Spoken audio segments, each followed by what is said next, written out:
Hello everyone. तो चलतु आम पूरा देसी स्टाइल रे आज बनैबा आलू पोटलर भजा। तो देखो मु पानी नेली, पानी नेला परे आलू को देखो भल भाव में पूरा रेथी रेथी सफा करके धोई दूची।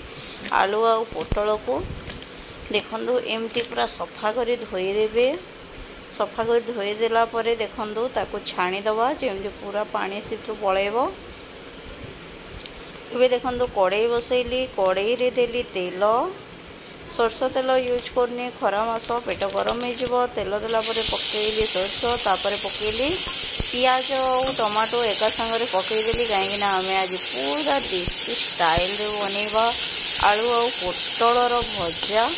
तो देखो यहाँ भाजी हो गला माने या 2-3 मिनिट भाजिला से पकईबा आलू आ पोटल जो सफा करी सुखे जो थोड़ी देते ताकू पूरा एमती भाजवा। देखु मुझे भाव में भाजुची आलू आ पोटल को। तो आलू आ पोटल कहार पसंद, भात में पसंद करती ना रुटी कमेंट जनइबे। पकईबा लुण, स्वाद अनुसार लुण पकईबे, परिमाण अनुसार हलदी पकईबे। देखु पकईली एवं पुणी थे भल भाव में गोलैदबा। देखु केमती भल भाव में गोले दूची। देखो एमती सुंदर करी भल भाव में गोलैदेला सीम्रे सब सीम्रे बसैबा।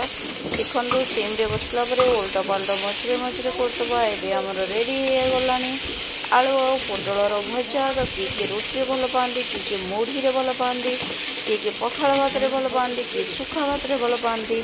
निश्चित भाव में कमेंट बॉक्स रे कमेंट करके जनइबे कि क्यों प्रकार भल पाती आलू आ पोटलर भजा। मत तो पखाड़ भात आ मुढ़ी बहुत ही भल लगे। आपण मानक कौन भल लगे कमेंट जनातु।